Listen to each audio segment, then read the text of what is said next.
साथियों नमस्कार। आप सुन रहे हैं गुलामगिरी परिच्छेद 8। परशुराम मात्र हत्या, 21 बार हमले, राक्षस, खंडेराव ने रावण की मदद ली इत्यादि प्रकार का जो संवाद है ढोंडीराव और ज्योतिराव के बीच। ढोंडीराव कहते हैं प्रजापति यानी जब ब्रह्मा की मृत्यु हो गई, 7वें परिच्छेद में हमने सुना कि प्रजापति ब्रह्मा के मरने के बाद ब्राह्मणों का मुखिया कौन था? ज्योतिराव। ब्राह्मणों का मुखिया परशुराम था। परशुराम स्वभाव से कैसा था? ढोंडीराव पूछते हैं। ज्योतिराव। परशुराम स्वभाव से उपद्रवी, साहसी, विनाशी, निर्दयी, मूर्ख और नीच प्रवृत्ति का था। उसने जन्म देने वाली अपनी माता रेणुका की गर्दन काटने में कोई संकोच नहीं किया। परशुराम शरीर के मजबूत और तीरंदाज था। ढोंडीराव। उसके शासनकाल में क्या हुआ? ज्योतिराव कहते हैं प्रजापति यानी ब्रह्मा के मरने के बाद शेष महाअरियों ने ब्राह्मणों के जाल में फंसे हुए अपने भाइयों को गुलामी से मुक्त करने के लिए परशुराम से 21 बार युद्ध किया। वे इतनी दृढ़ता से लड़ते रहे कि अंत में उनका नाम दैती पड़ गया और उस शब्द का अपभ्रंश दैत्य हो गया। जब परशुराम ने सभी महाआर्यों को पराजित किया, तब उनमें से कई महावीरों ने निराश होकर अपने स्नेहियों के प्रदेशों में जाकर अपने आखिरी दिन बिताए।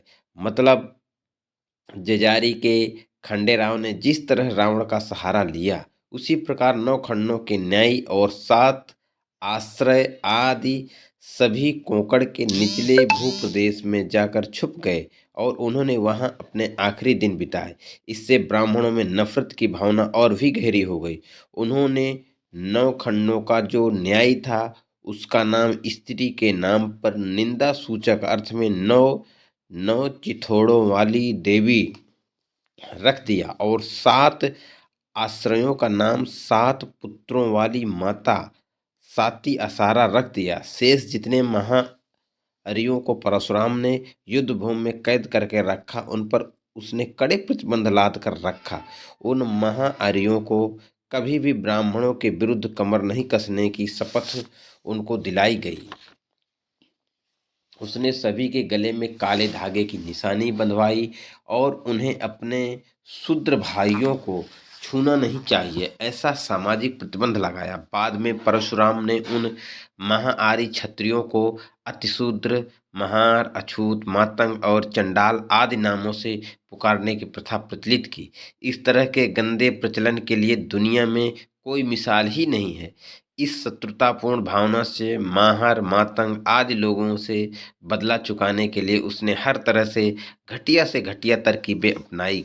उसने अपने जाति बिरादरी के लोगों की बड़ी बड़ी इमारतों की नींव के नीचे कई मातंगों के उनको की औरतों के साथ खड़ा करके उनके बेसहाय चिल्लाने से उन पर किसी को दया आ जाएगी, इसके लिए उनके मुंह में तेल और सिंदूर डालकर उन लोगों को जिंदा अवस्था में ही दफनाने की परंपरा शुरू की।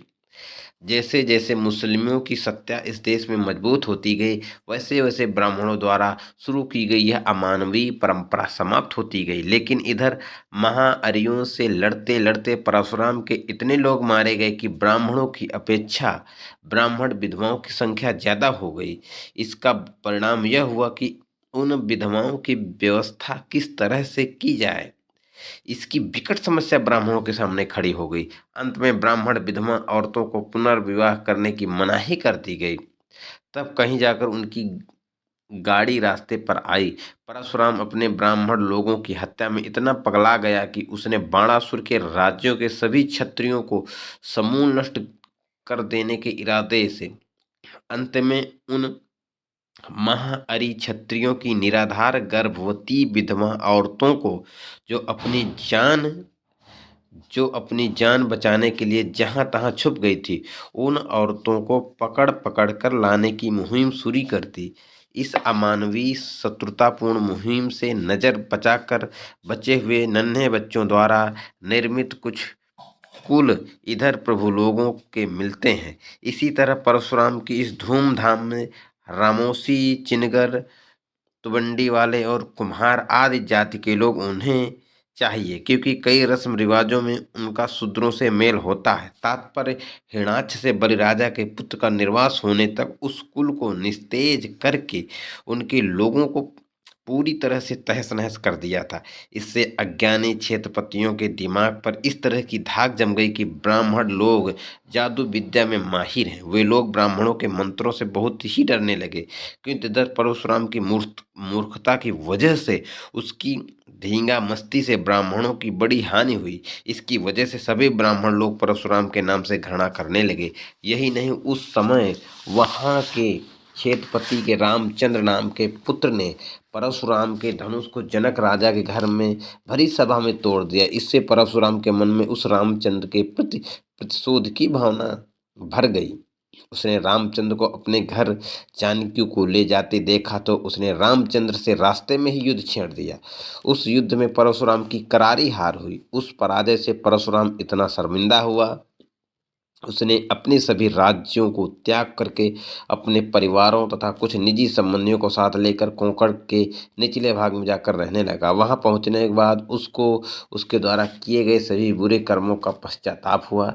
इस पश्चाताप का परिणाम उस पर इतना बुरा हुआ कि उसने अपनी जान कहाँ, कब और कैसे खो दी, इसका किसी को सही से पता नहीं लग सका। ढोंडीराव, सभी ब्राह्मण पुरोहित अपने धर्म शास्त्रों के आधार पर यह कहते हैं कि परशुराम आदि नारायण का अवतार है, वह चिरंजीवी है, वह कभी भी मरता नहीं है। आप कहते हैं कि परशुराम ने आत्महत्या की, इसका अर्थ क्या है? ज्योतिराव, 2 साल पहले मैंने शिवाजी महाराज के नाम एक पावड़ा पावड़ा वीर गाथा लिखा। उस पावड़े के पहले छंद में मैंने कहा था कि सभी ब्राह्मणों को अपने परशुराम को न्योता देकर बुलाना चाहिए और उसकी उपस्थिति में मेरे सामने इस बात का सार्वजनिक खुलासा करना चाहिए कि आजकल के मातंग महारों के पूर्वज परशुराम से 21 बार लड़ने वाले महाअरि छत्री थे या नहीं। उसकी सूचना ब्राह्मणों को दी गई, लेकिन वास्तविकता यह है कि उन्होंने परशुराम को न्योता देकर नहीं बुलाया। इससे स्पष्ट होती है कि परशुराम सचमुच में आदि नारायण का अवतार नहीं था और न ही वह चिरंजीवी था। यदि परशुराम आदि नारायण का अवतार होता और चिरंजीवी होता तो ब्राह्मण उसको कब का खोज निकालते, और मेरी बात तो क्या, सारी दुनिया के ईसाई और मुसलमानों के मन का समाधान करके सभी म्लेच्छ लोगों के विद्रोह को अपनी मंत्र विद्या के सामर्थ्य से तहत नहस करने में कोई कसर नहीं छोड़ता। ढोंडीराव, मेरे विचार से आपको स्वयं ही एक बार परशुराम को यहाँ बुलाना चाहिए। यदि परशुराम वास्तव में जिंदा है तो वह निश्चित रूप से चला आएगा। आजकल के ब्राह्मण अपने आप को कितना भी विविध ज्ञानी होने का दावा करते हो, फिर भी उनको परशुराम के मतानुसार भ्रष्ट और पतित ही मानना चाहिए।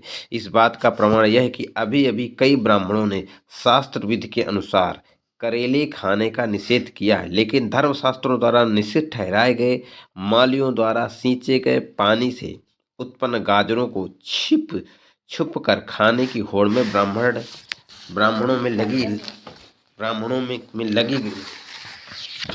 हुई है। ज्योतिराव, ठीक है, जो भी कुछ क्यों ना हो, मैं यह चुनौतीपूर्ण निमंत्रण उसे भेज रहा हूँ। सेवा में चिरंजीव अर्थात आदि नारायण के अवतार परशुराम, पता सब जगह। चिरंजीव परशुराम अर्थात आदि नारायण के अवतार को तात परशुराम, तुम ब्राह्मणों के ग्रंथों की वजह से चिरंजीवी हो।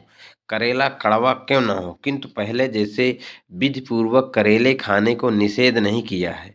परशुराम, तुमको पहले जैसे मछुओं की लाश से दूसरे नए ब्राह्मण पैदा करने की गरज नहीं पड़ेगी, क्योंकि आज यहाँ तुम्हारे द्वारा पैदा किए गए जो ब्राह्मण हैं, मैं उनमें कोई ब्राह्मण विविध ज्ञानी हो गए हैं। अब तुम्हें उनको बहुत ज़्यादा ज्ञान देने की भी आवश्यकता नहीं रहेगी। इसलिए हे परशुराम, तुम यहाँ आ जाओ और जिन ब्राह्मणों ने शूद्र मालियों के द्वारा खेत में उत्पन्न गाजरों को छुप छुप कर खाया है, उन सभी ब्राह्मणों को चंद्रयान प्रायश्चित देकर उन पर तुम वेद मंत्रों के जादू के सामर्थ्य से पहले जैसे कुछ चमत्कार अंग्रेज फ्रेंच आदि लोगों को दिखा दो, बस हो जाएगा। हे परशुराम, तुम इस तरह मुंह छुपाकर भगोड़ा बनकर मत घूमा करो।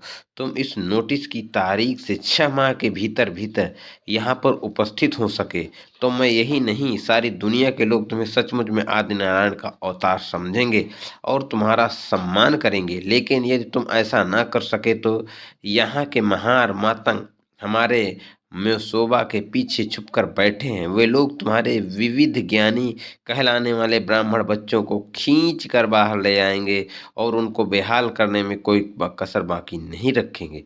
इसका परिणाम यह होगा कि उनके भाड़ों के इकतारा टुनटुना एकतारी वाद्य का तार टूट जाएगा और उनकी झोली में पत्थर गिर जाएंगे। फिर उन्हें विश्वामित्र जैसे भूखे कंगाल रहने पर इतनी मजबूरी का सामना करना पड़ेगा कि उनको कुत्ते का मांस भी खाना पड़ सकता है। इसलिए हे परशुराम, तुम अपने विविध ज्ञानी ब्राह्मणों पर रहम खाओ ताकि उन पर विपत्ति की पहाड़ ना टूटे। दिनांक 1 अगस्त सन 1872, स्थान मकान नंबर 527, जूनागंज, पूना। तुम्हारा सत्य रूप देखने वाला ज्योतिराव गोविंदराव फूले।